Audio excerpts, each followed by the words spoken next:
ಸೋನಾರೆ ಸದಸ್ಯರು ಕರ್ನಾಟಕ ಜಾನಪದ ಅಕಾಡೆಮಿ ಬೆಂಗಳೂರು ಇವರೊಂದಷ್ಟು ಮಾತುಗಳನ್ನು ಹಂಚ್ಕೋಬೇಕಂತ ತಮ್ಮಲ್ಲಿ ಕಳಕಳಿಯಾಗಿ ಮನವಿ ಮಾಡ್ಕೊಳ್ತಾ ಇದ್ದೀವಿ. ನಿಜವಾಗ್ಲೂ ನನಗೆ ಭಾಳ ಖುಷಿ ಆಗ್ತಾ ಇದೆ. ಸಂಸದ ಸುರೇಶ್ ಅವರು ಭಾಳ ಬೀದರ್ ಜಿಲ್ಲೆ ನಾವೇ ಕರಿತಿದ್ದೀವಿ ಎಲ್ಲರಿಗೆ ಬೆಂಗಳೂರದವ್ರಿಗೆ ಬೀದರಿಗೆ. ಆದರೆ ನಿಜವಾಗ್ಲೂ ನನಗೆ ಖುಷಿ ಆಗ್ತಾಯಿದೆ. ಈ ವರ್ಷದಲ್ಲಿ ಸುಮಾರು 50 ವರ್ಷ ಆಯಿತು. 50 ವರ್ಷದಲ್ಲಿ ನನಗೆ 2ನೇ ಸರ್ತಿ ಕರೆದಿದ್ದು ಅದು ಸಂಸದ ಸುರೇಶ್ ಅವರು. ಯಾಕಂದರೆ ನಾವು ಬೆಂಗಳೂರು ಜನರಿಗೆ ಬೀದರಿಗೆ ಕರಿತೀವಿ, ಆದರೆ ಬೀದರ್ ವ್ಯಕ್ತಿಗಳಿಗೆ ಕರೆಸಿದ್ದು ಸಂಸದ ಸುರೇಶ್ ಅವರಿಗೆ ನಾನು ಭಾಳ ಭಿನ್ನ ಹೇಳ್ತೀನಿ. ಒಂದು ಇವತ್ತಿನ ವಿಷಯ ಇಂಥ ಗೊಂದಲದಲ್ಲಿದೆ. ಸಂಸದ ಸುರೇಶ್ ಸರ್ ಅವರು ಕನ್ನಡ ಮತ್ತು ಸಂಸ್ಕೃತಿ ಇಲಾಖೆಯಿಂದ ಬಂದ ಅನುದಾನ ಯಾವ ರೀತಿ ಬಳಸಬೇಕು, ಕನ್ನಡ ಮತ್ತು ಸಂಸ್ಕೃತಿ ಇಲಾಖೆಯಿಂದ ಬಂದ ಅನುದಾನ ಯಾವ ರೀತಿ ನಾವು ಖರ್ಚು ಮಾಡಬೇಕಂತಕ್ಕಂಥದ್ದು. ನನ್ನ ಗುರುಗಳಂತ ಇಲ್ಲೇ ಮಾಲ್ತೇಶ್ ಬಡಿಗರ್ ಸರ್ ಇದ್ದಾರೆ. ನಿಜವಾಗಲೂ ಅವರು ಬೀದರಿಗೆ ಬಂದಾಗ ಯಾವ ರೀತಿ ಒಂದು ಎನರ್ಜಿ ಇತ್ತೋ ಈಗ ನಾವು ಈ ಸಂಘಟಕರಿರ್ತಕ್ಕಂಥ ಎನರ್ಜಿ ಇರ್ತಕ್ಕಂಥದ್ದು ನಂಗೆ ಭಾಳ ನೋವಿದೆ. ಯಾಕೆ ನೋವಿದೆ ಅಂದರೆ ಸರ್, ಇಲ್ಲಿ ಬೆಂಗಳೂರಾಗಿರ್ತಕ್ಕಂಥ ಎಲ್ಲ ಸಂಘಟಕರು ದಯಮಾಡಿ ಯಾರು ತಪ್ಪು ತಿಳ್ಕೊಳಕ್ಕೆ ಹೋಗ್ಬೇಡ್ರಿ. ನನಗೆ ಒಂದು ಕಿಚ್ಚಿದೆ. ಕಲ್ಯಾಣ ಕರ್ನಾಟಕ ಭಾಗದಾಗ ನಮ್ಮಲ್ಲಿ 41 ತಾಲೂಕು ಬರ್ತವೆ, 41 ಶಾಸಕರು ಬರ್ತಾರೆ, 7 ಜನ ಸಚಿವರು ಬರ್ತಾರೆ.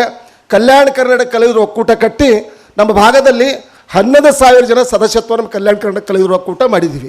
ಆ ಕಲ್ಯಾಣ ಕರ್ನಾಟಕ ಕಲಾವಿದರು ಒಕ್ಕೂಟದಲ್ಲಿ ಚರ್ಮವಾದ್ಯದಿಂದ ಶಾಸ್ತ್ರೀಯ ಇರ್ತಕ್ಕಂಥ ಕಲಾವಿದರು ಸಂಘ ಮಾಡಿದ್ದೀವಿ. ನಾನೆಲ್ಲ ಸಂಸದ ಸುರೇಶ್ ಅವ್ರಿಗೆ ಹೇಳಿದೆ, ಸಪ್ನಳ್ಳಿ ಅವ್ರಿಗೆ ಹೇಳಿದೆ, ಸುಮಾರು ಸಂಘಟನೆಗೆ ರಾಜ್ಯ ಮಟ್ಟ ಸಂಘಟನೆಗೆ ಹೇಳಿದೆ, ಸರ್ ನಮ್ಮ ಬೀದರ್ನ ಕೈ ಬೆಂಗಳೂರಿಗೆ ಮುಟ್ಟಲ್ಲ, ನಿಮ್ಮ ಜೊತೆ ನಾವು ಕೈಗೂಡಿಸ್ತೀವಿ ಅಂದರೆ ಯಾರೂ ಕೂಡ ಮುಂದೆ ಬರಲ್ಲ. ನನ್ನ ವಿನಂತಿ ಇದೆ, ದಯಮಾಡಿ ಎಲ್ಲರೂ ಹಿರಿಯರಿದ್ದೀರಿ. ಇಲ್ಲಿರ್ತಕ್ಕಂಥ ಕನ್ನಡ ಮತ್ತು ಸಂಸ್ಕೃತಿ ಇಲಾಖೆ ಅಲ್ಲಿರ್ತಕ್ಕಂಥ ಸುತ್ತಮುತ್ತ ಕೆಲವು ಜನ ದಲ್ಲಾಳಿಗಳಿದ್ದಾರೆ. ಆ ದಲ್ಲಾಳಿಗಳು ಮಾತ್ರ ಹೋದಾಗ ಮಾತ್ರ ಸಂಘಟನೆ ಏನಾದರೂ ಮಾಡೋಕ್ಕಾಗ್ಬೋದು. ಇದನ್ನು ಒಂದು ಪ್ರಶ್ನೆ. ಯಾಕೆಂತಂದರೆ ಎಷ್ಟೋ ಜನ ಕಲಾವಿದರಿಗೆ ಮೋಸ ಮಾಡ್ತಕ್ಕಂಥ ಸಂಘಟನೆ ನೋಡ್ತಾ ಇದ್ದೀವಿ. ಎಷ್ಟೋ ಜನ ಕಲಾವಿದರಿಗೆ ನಾವು ಒಳಗೆ ಹೋಗ್ತೀವಿ ಇಲಾಖೆಯಲ್ಲಿ, ಸೋನಾರೇ ಬಂದ್ರಿ ನೀವು ಹೊರಗೆ, ಅವನು ಯಾಕೆ ಬಂದ್ರಿ? ನಮ್ಮ ಎಲ್ಲ ಸಂಘಟಕರ ಮನಸ್ಸು ಒಂದಿಲ್ಲ. ಯಾಕೆ ಒಂದಿಲ್ಲ ಅಂದ್ರೆ ನಾವು ನಿಜವಾಗಲೂ ಬಡು ಕಲಾವಿದರಿಗೆ ಯಾರೂ ನೋಡ್ತಾ ಇಲ್ಲ. ಇವತ್ತು ನೋಡಿರಿ, ಒಬ್ಬ ಚರ್ಮವಾದ್ಯ ಬರ್ತಕ್ಕಂಥ ಕಲಾವಿದರಿಗೆ ಇವತ್ತು ಹೇಳಿದರು 25 ವರ್ಷಗಳಿಂದ 15,000 ಇದೆ. ಒಬ್ಬ ಜನಪದ ಕಲಾವಿದನಿಗೆ ಈ 20 ವರ್ಷಗಳಿಂದ 10,000 ರೂಪಾಯಿ ಇದೆ ಅಂತಕ್ಕಂಥದ್ದು. ನಾವು ಸಂಘಟಕರು ಎಲ್ಲಿ ಹೋಗಿದ್ದೀವಿ? ಯಾಕೆ ಕೇಳ್ತಾ ಇಲ್ಲ? ಅಧಿಕಾರಿ ಹತ್ರ ಹೋಗ್ತೀವಿ, ನಮ್ಮ ಬ್ಯಾಳೆ ಬೇಯಿಸ್ಕೋತೀವಿ, ಹೊರಗೆ ಬರ್ತೀವಿ. ಅದಕ್ಕಾಗಿ ಕನ್ನಡ ಮತ್ತು ಸಂಸ್ಕೃತಿ ಇಲಾಖೆಗೆ ನಾವು ಯಾಕೆ ಕೈ ಚಾಚಬೇಕ್ರಿ? ಕನ್ನಡ ಮತ್ತು ಸಂಸ್ಕೃತಿ ಇಲಾಖೆನ ಯಾಕೆ ಅನುದಾನ ಕೊಡಬೇಕು? ಹಿಂದೆ ಇರ್ತಕ್ಕಂಥ ಸಮುದಾಯ ಸಂಘಟನೆ ಇತ್ತು. ಸಮುದಾಯದಲ್ಲಿರ್ತಕ್ಕಂಥ ಎಲ್ಲ ಎಷ್ಟು ಸಾವಿರಾರು ಜನ ಸಾಹಿತಿಗಳು, ಕಲಾವಿದರು, ಬಂಡಾಯ ಸಾಹಿತ್ಯ ಸಂಘಟಕರು ಎಲ್ಲರೂ ಪ್ರಾಮಾಣಿಕವಾಗಿ ಕೆಲಸ ಮಾಡಿ ಇವತ್ತು ಜೀವಂತವಾಗಿರ್ತಕ್ಕಂಥ ಕೆಲಸ ನೀವು ಮಾಡಿದಿರಿ. ನಾವು ಕೂಡ ಮಾಡಬೇಕಾಗಿದೆ. ಕನ್ನಡ ಮತ್ತು ಸಂಸ್ಕೃತಿ 2 ಲಕ್ಷ ಕೊಡ್ತಾ ಇದೆ, 3 ಲಕ್ಷ ಕೊಡ್ತಾ ಇದೆ, ನಾವು ಕೇಳೋರೇ ಇಲ್ಲ. ಕನ್ನಡ ಮತ್ತು ಸಂಸ್ಕೃತಿ ಇಲಾಖೆ ಸಚಿವರು ಸನ್ಮಾನ್ಯ ಶ್ರೀ ಶಿವರತ್ನ ಅಂಗಡಿಯವರಿದ್ದಾರೆ. ನಾವು ಹೋಗ್ತೀವಿ, ಸರ್ ಹೊರ ರಾಜ್ಯಕ್ಕೆ ನಾವು ಹೋಗಬೇಕು, ಸರ್ ಬೇರೆ ರಾಜ್ಯಕ್ಕೆ ನಾವು ಹೋಗಬೇಕು. ಇಲ್ಲಿರ್ತಕ್ಕಂಥ ಸಂಘಟಕರು, ನಾನು ವಿನಂತಿ ಮಾಡ್ಕೊತಾ ಇದ್ದೀನಿ ಇಲ್ಲಿರ್ತಕ್ಕಂಥ ಸಂಘಟಕರಿಗೆ, ದಯಮಾಡಿ ನಾನು ಏನಾದರೂ ತಪ್ಪಾದರೆ ಕ್ಷಮೆ ಇರಲಿ. ಯಾಕಂದರೆ ನನಗೆ ನೋವಿದೆ. ಬೆಂಗಳೂರಲ್ಲಿ ಬರ್ತೀವಿ, ಬಂದಾಗ ಮಾತ್ರ ಚೆನ್ನಾಗಿದೆ ಸೋನಾರಿ ಅಂತಕ್ಕಂಥದ್ದು. ಕನ್ನಡ ಮತ್ತು ಸಂಸ್ಕೃತಿ ಇಲಾಖೆ 2 ಲಕ್ಷ ರೂಪಾಯಿ ಕೊಡ್ತಿರ್ಬೇಕು. ಆ 2 ಲಕ್ಷ ರೂಪಾಯಲ್ಲಿ ನಾವೇನು ಮಾಡ್ತೀವಿ ಅಂದರೆ ಕಲಾವಿದರಿಗೆ 2,000, 3,000 ಹಿಂಗೆ ಕೊಡ್ತಕ್ಕಂಥ ಕೆಲಸ ನಾವೇ ಮಾಡ್ತೀವಿ. ಒಬ್ಬ ಕಲಾವಿದನಿಗೆ ಕರೆಸಿ, ಇಲ್ಲೇ ಮಾಲ್ತೇಶ್ ಬಡಿಗರ್ ಇದ್ದಾರೆ.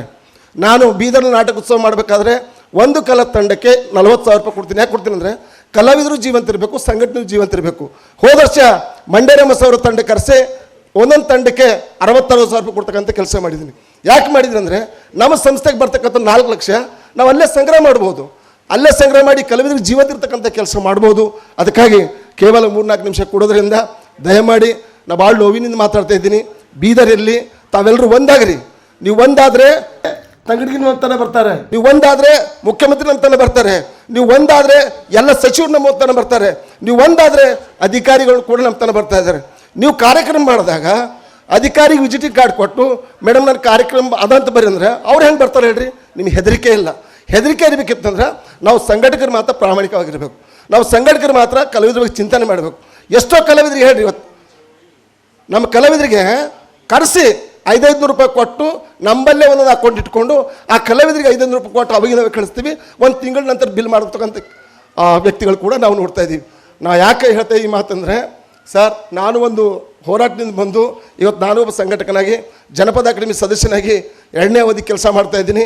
ನಾನು ಯಾರಿಗೆ ಹೆದರೋದಿಲ್ಲ. ಯಾಕೆ ಹೆದರೋದಿಲ್ಲ ಅಂದರೆ ನಮ್ಮೊಳಗೆ ಪ್ರಾಮಾಣಿಕತೆ ಇದೆ. ಹೋರಾಟದ ಸಂಘಟನೆಯ ಒಬ್ಬ ಕಿಚ್ಚು, ಆ ಕಿಚ್ಚಿದ್ದಾಗ ಮಾತ್ರ ಅಧಿಕಾರಿಗಳು ಫೋನ್ ಎತ್ತಾರೆ. ನೋಡ್ರಿ ಇವತ್ತು ಎಷ್ಟೋ ಜನ ಸಚಿವರ ಮೇಲೆ ಹೋದಾಗ ಯಾರಿಗೆ ಕಿಮ್ಮತ್ತೇ ಇಲ್ಲ. ವಿಸಿಟಿಂಗ್ ಕಾರ್ಡ್ ಕೊಡ್ತೀವಿ, ವಿಸಿಟಿಂಗ್ ಕಾರ್ಡ್ ಕೊಟ್ಟು ಹೊರಗಡೆ ಕೊಡ್ತೀವಿ, ಯಾರಪ್ಪ ಅವರು ಸರ್ ಹಿಂಗೆ ಬಂದಾರ, ನಮ್ಮ ರೆಸ್ಪೆಕ್ಟೇ ಇಲ್ಲ. ರೆಸ್ಪೆಕ್ಟ್ ಇರಬೇಕಿತ್ತಂದ್ರೆ ಇವತ್ತು ನಾನು ಕೈ ಮುಗಿತೀನಿ. ಎಲ್ಲ ಚಿಂತಕರಿದ್ದೀರಿ, ಎಲ್ಲ ಪಕ್ಷದಲ್ಲಿರ್ತಕ್ಕಂಥ ಸಂಘಟಕರಿದ್ದೀರಿ, ನೀವೆಲ್ಲ ವೇದಿಕೆ ಮೇಲೆ ಕೊಡ್ತಕ್ಕಂಥ ಮಹನೀಯರಿದ್ದೀರಿ. ನೀವು ಇವತ್ತೊಂದು ಸಂಘಟನೆ ಮಾಡ್ತಕ್ಕಂಥ ತಯಾರಿ ಮಾಡಿರಿ. ಸಂಸತ್ ಸುರೇಶ್ ಸರ್ ಇವ್ರನ್ನ ಯಾವಾಗಲೂ ಹೇಳ್ತೀನಿ, ಸರ್ ನೀವು ಸಂಘಟನೆ ಮಾಡಿರಿ, ನಾವು ಬೀದರಿಂದ ನಮ್ಮ ನಡಿಗೆ ಬೆಂಗಳೂರವರೆಗೆ ಮಾಡಿ, ನಮ್ಮ ನಡಿಗೆ ವಿಧಾನಸೌಧವರೆಗೆ ಮಾಡಿ, ನಮ್ಮ ನಡಿಗೆ ಕೋಲಾರವರೆಗೆ ಮಾಡಿ. ಯಾಕೆ ಮಾಡಲ್ಲ ಅಂದ್ರೆ ನಮ್ಮಲ್ಲಿ ಸಂಘಟನೆ ಮಾಡ್ತಕ್ಕಂಥ ಯಾರೂ ಬೇಕಾಗಿಲ್ಲ. ನಾವೇನಾಗಿದ್ದೀವಿ ಅಂದರೆ ಅವ್ರು ಕರೆಸಿದ್ರೆ ಅವ್ರು ಹೊಗಳೋದು, ಇವ್ರು ಕರೆಸಿದ್ರೆ ಇವ್ರು ಹೊಗಳೋದು ಅಂತಕ್ಕಂಥ ನಡೀತಾ ಇದಕ್ಕಾಗಿ ನನಗೆ ದಯಮಾಡಿ ಇವತ್ತು ಭಾಳ ಖುಷಿ ಆಗ್ತಾ ಇದೆ.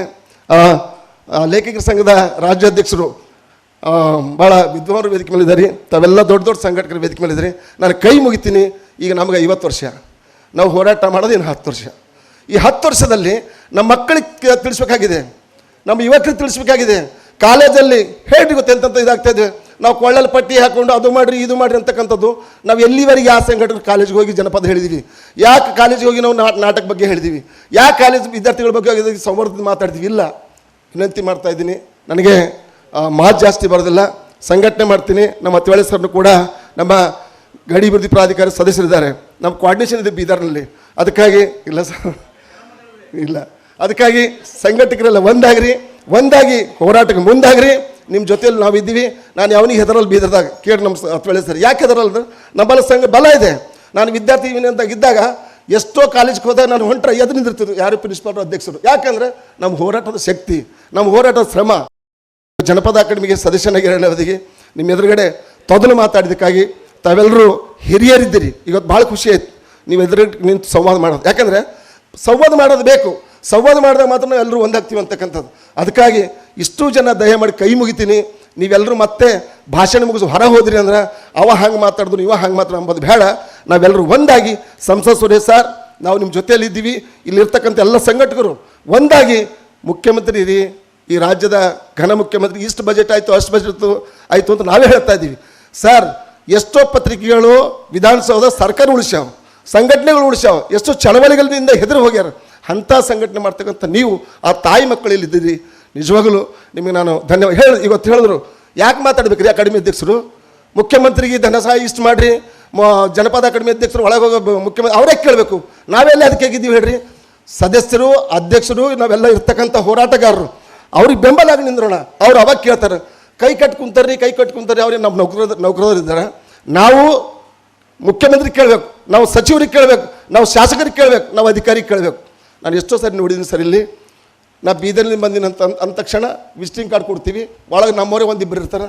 ಅವ್ನು ಭಾಳ ಕಿರಿಕನ ರೀ, ಹೌದಾ? ನಾವು ಅಲ್ಲೇ ಬರ್ಸ್ಕೊಳ್ಳೋದು, ಅವ್ರಿಗೆ ಆ ಕಡೆ ಹೊರಗೆ ಕಳಿಸ್ಕೊಡೋದು. ಇಂಥ ಸಂಘಟನೆಗಳು ದಯಮಾಡಿ ಭಾಳ ಆಗ್ತಾಯಿದೆ ಬೆಂಗಳೂರಲ್ಲಿ. ದಯಮಾಡಿ ಸಂಸತ್ ಸುರೇಶ್ ಅವ್ರಿಗೆ ಭಾಳ ಅನಂತ ಧನ್ಯವಾದ ಹೇಳಿ ನಾನು ಮಾತು ಮುಗಿಸ್ತೀನಿ. ಯಾಕಂದರೆ ಇದನ್ನು ಕೂಡ